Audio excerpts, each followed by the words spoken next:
تو ہمیں نفع نقصان نہیں پہنچا سکتے اگر ہم نہ چاہیں تو ہم اس کے ذریعے اپنے خدا تک کیوں پہنچے؟ ہم ڈائریکٹ خدا تک کیوں نہیں پہنچ سکتے؟ تو سر یہ بات تو سر میں بھی ارائز کر سکتا ہوں کوشچن کی، سر جو مکہ مدینہ میں پوجا ہوتا ہے سر، وہ کالا پتھر کو کیوں پوجا جاتا ہے؟ ہاں مجھے معلوم تھا آپ یہی سوال کریں گے، مجھے معلوم تھا آپ یہی سوال کریں گے، یہ سوال آپ کا نیا نہیں ہے، اور اس سوال کا جواب ہم نے ہزاروں مرتبہ دیا، میں اس کا جواب دے دیتا ہوں آپ کو۔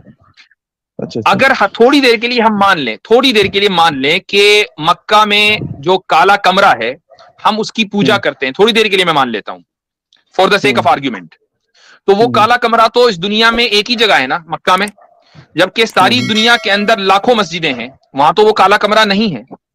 اگر ہم کسی پتھر کی پوجا کر رہے ہوتے تو ہم وہ کالا کمرہ یا اس کا ریپلیکا ہر مسجد میں بنا کر رکھتے نا، ہم تو کسی مسجد میں بنا کر نہیں رکھتے سر، پر مسجد میں ہم لوگ اچھا ایک چیز ہاں ڈائریکشن الگ ہے۔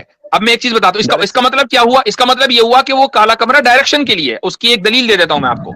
مان لیجئے وہ کالا کمرہ آپ وہاں سے ہٹا دیں، ہم پھر بھی اسی ڈائریکشن کی طرف نماز پڑھیں گے، اور ایسا ہوا ہے ابھی کچھ دن پہلے، کچھ سال پہلے اس کالے کمرے کو وہاں سے ہٹا دیا گیا تھا، کنسٹرکشن چل رہا تھا، اور پھر آج کے دور میں نہیں، رسول اللہ صلی اللہ علیہ وسلم کے زمانے کے بعد عبداللہ بن زبیر رضی اللہ عنہ کے زمانے میں کعبے کو مکمل طریقے سے ریکنسٹرکٹ کیا گیا، بالکل نیچے سے، بنیاد سے، تو کچھ دنوں تک کعبہ وہاں موجود نہیں تھا، وہ کالا کمرہ موجود نہیں تھا، لوگ اسی کی طرف ساری دنیا میں رخ کر کے نماز پڑھ رہے تھے۔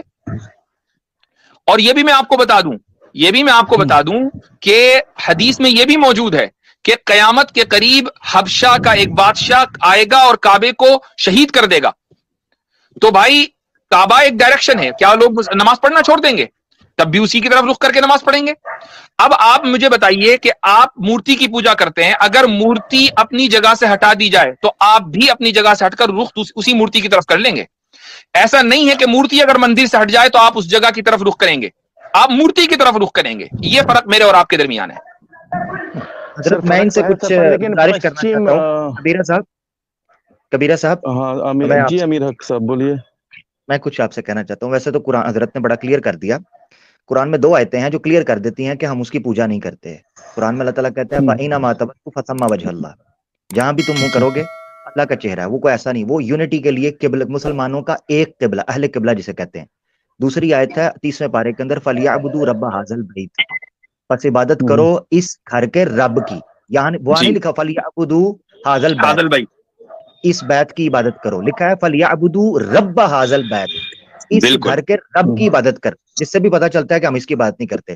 اب میں آپ کو مجھے عامر بھائی ایک منٹ، کبیرہ صاحب ایک منٹ، بس ایک سوال اور کر لیتا ہوں آپ سے، اس کے بعد میں عامر بھائی کو دوبارہ سہمت دوں گا۔